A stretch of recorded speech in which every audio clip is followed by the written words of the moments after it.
Assalamualaikum warahmatullahi wabarakatuh. Perkenalkan, nama saya Hudriyatul Bufrida.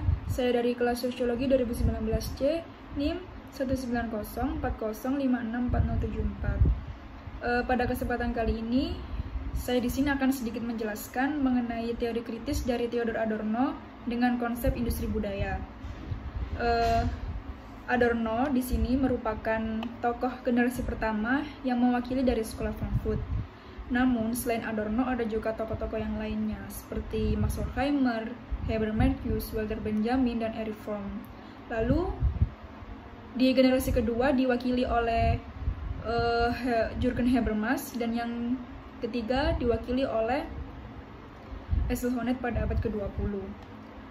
Kemudian, penciptaan sebuah masa Frankfurt ini tentang adanya sebuah teori kritis dengan tulisan paling menarik di abad ke-20, yaitu membahas tentang karya Adorno yang berfokus pada tujuan untuk memberikan pemahaman mengenai teori kritis.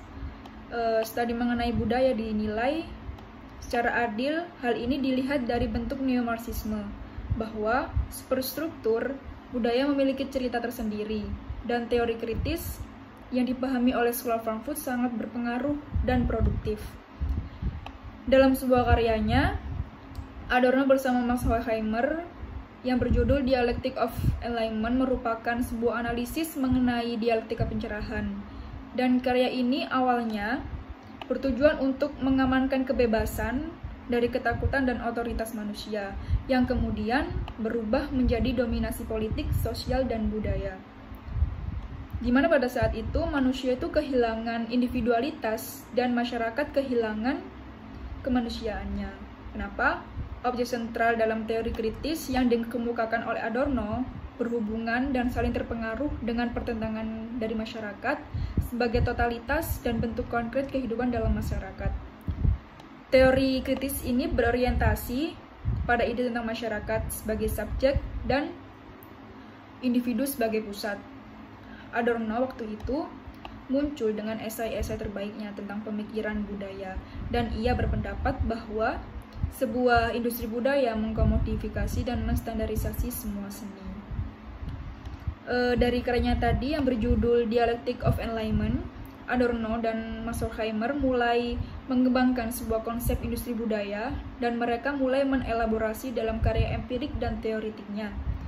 Dalam konsep industri budaya, mereka mengacu pada cara di mana hiburan dan media massa itu menjadi industri pada era kapitalisme, baik dalam mensirkulasi komoditas budaya maupun manipulasi kesadaran dari manusia.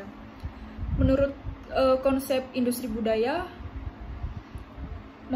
menurut mereka konsep industri budaya berkolerasi dengan anti pencerahan, karena memang rasio manusia melalui instrumen pada modal dan teknologi.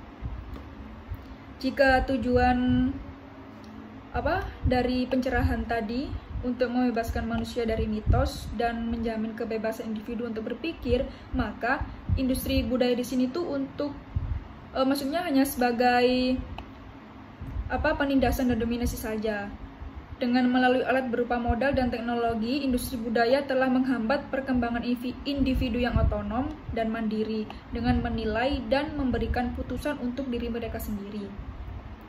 Adorno di sini juga menekankan bahwa budaya yang diproduksi secara masif dan standar bukan berasal dari ekspresi kultural masyarakat, melainkan produk dari industri semata. Industri budaya telah menyatukan yang lama dengan yang familiar ke dalam suatu kualitas baru berupa produk industri. Dari produk-produk tersebut memang diciptakan untuk kepentingan konsumsi massa dalam banyak hal, sehingga mulai diciptakan dengan perencanaan yang strategis dalam hitungan bisnis. Namun salah satu produk tersebut yaitu munculnya sebuah industri musik. Dan di sini Adorno lebih terpusat pada bidang musik itu. Namun Adorno juga beranggapan bahwa terjadi penindasan pada masyarakat modern oleh kapitalis, di mana bentuk penindasan yang dilakukan oleh kapitalisme ini salah satunya melalui seni, dan di antara seni-seni itu yaitu industri musik, film, lalu budaya tradisional dan lain sebagainya. dan mereka itu menggeser nilai seni sebagai konsumerisme. Adorno juga memandang bahwa sebuah budaya populer berkembang di masyarakat karena kaum kapitalis. Pandangan itu bukan tanpa sebab, melainkan mengenai musik pop sebagai bentuk dari produk industri budaya. Musik pop itu dikonsumsi oleh masyarakat memiliki kesamaan yang signifikan dalam aspek tertentu. Adorno mengatakan bahwa musik pop itu distandarisasikan baik dalam pola musik maupun di liriknya. Namun musik pop itu bersifat mekanis dan dapat digantikan dari suatu lagu ke lagu yang lainnya. Untuk menyembunyikan standarisasi tersebut, industri musik pop ini lah yang menggunakan apa yang disebut Adorno itu sebagai pseudo-individualisasi, yang dimana dari pseudo-individualisasi ini tuh menjaga agar konsumen itu lupa bahwa apa yang konsumen dengarkan ini telah disederhanakan sebelumnya, dan industri budaya itu berusaha menghilangkan kebutuhan-kebutuhan real dari masyarakat tersebut. Dan industri budaya sangat efektif dalam segala hal, sehingga orang itu tidak menyadari apa yang sedang terjadi saat ini. Masyarakat penikmat musik pop itu, dan mereka itu merasa sangat membutuhkan apa? Membutuhkan musik itu sebagai kebutuhan mereka dan pelampiasan semu tanpa menyadari kejanggalan di dalam musik tersebut. Sedangkan para penikmat musik menikmati produk tersebut karena hasil dari industri budaya dan membentuk kecenderungan massa, sehingga menciptakan kesadaran mereka atas kebutuhan yang palsu.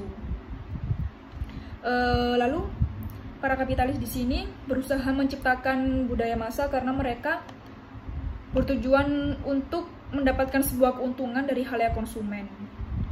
Dan melalui musik pop inilah Adorno juga melihat terdapat sebuah standarisasi dan individualisasi semu pada musik pop. Media di sini tuh mulai menjadi suatu hal yang fundamental dari membentuk pemikiran dan perilaku untuk mengelola permintaan pasar. Adorno juga memandang media itu sebagai instrumen kekuasaan dan kontrol sosial yang ditujukan oleh masyarakat konsumen. Industri budaya dan masyarakat konsumen saling berkaitan untuk melanggengkan kapitalisme, dan disinilah mereka akan dijadikan sebagai komodifikasi. Adorno itu juga berpendapat apabila komodifikasi itu terjadi akan mempengaruhi para pelaku seni, dan di mana mencintai sebuah seni itu menjadi terbelenggu dan tidak ada hal yang lain yang bisa dicintai, dan produsen dan pembuat akan mengalami pergeseran pemahaman dalam sebuah seni tadi. Contohnya saja seperti kayak yang terjadi saat ini. Nah, di mana pasar musik itu dipenuhi oleh lagu-lagu yang beraliran indie, dan banyak juga band-band yang bergenre indie baru. Hal ini dikarenakan para produser rekaman ingin memanfaatkan pasar yang sedang tergila-gila dengan musik yang beraliran indie tadi. Dan tentu saja hal ini tuh mempengaruhi seniman dan masyarakat yang mengkonsumsinya dalam memandang sebuah seni. Dimana seni itu sekarang udah kehilangan esensinya dari masyarakat dan akan mempengaruhi masyarakat dalam merespon melalui afeksi atau perasaan tadi. Karena budaya sudah dikomodifikasi, dan Adorno juga beranggapan bahwa film, musik, dan lain-lain itu merupakan produk dari industri budaya, bukan dari sebuah karya seni. Di sini kaum kapitalis menjadikan seni itu sebagai suatu perdagangan, dan mereka hanya menginginkan keuntungan. Secara tidak sadar masyarakat itu digerakkan oleh kaum kapitalis itu digerakkan sebagai modal, dan para kapitalis di sini tuh hanya menginginkan keuntungan dari masyarakat konsumen, dan hal ini membuat masyarakat dijadikan sebagai modal pasar potensial bagi produser rekaman tersebut. Mereka juga menciptakan individualisasi semu, di mana dari contoh musik indie tadi menggunakan bahasa dan nadanya tuh hampir mirip satu sama lain. Terjadinya individualisasi semu tidak bisa dihindari oleh pasar, karena produksi dan distribusi yang dilakukan oleh produser rekaman telah diedarkan di pasar sesuai dengan peluang dan suatu bisnis musik serta menciptakan standarisasi. Produksi rekaman pada dasarnya berhasil membuat sebuah otoritas melalui kontrak dengan para musisi sehingga muncullah standar tertentu dari musik indie tersebut dengan menggunakan unsur-unsur penting dari beberapa musik indie yang sedang populer tadi. Dan hal ini dibantu dengan adanya sebuah teknologi yang berkembang semakin pesat. Nah, kenapa? Karena teknologi itu yang membantu kayak perekaman musik indie tadi itu jadi sebuah tren dan kayak terkenal gitu. Lalu akibat dari mudahnya memproduksi musik dari seni sudah tidak menjadi objek pengalaman yang estetis, melainkan menjadi barang dagangan yang dibuat sebagai pemenuhan kebutuhan pasar. Terima kasih. Sekian dari penjelasan saya terkait dengan teori kritis yang dikemukakan oleh Theodor Adorno dengan konsep industri budaya. Apabila ada kurang dan salah kata, mohon maaf. Wassalamualaikum warahmatullahi wabarakatuh.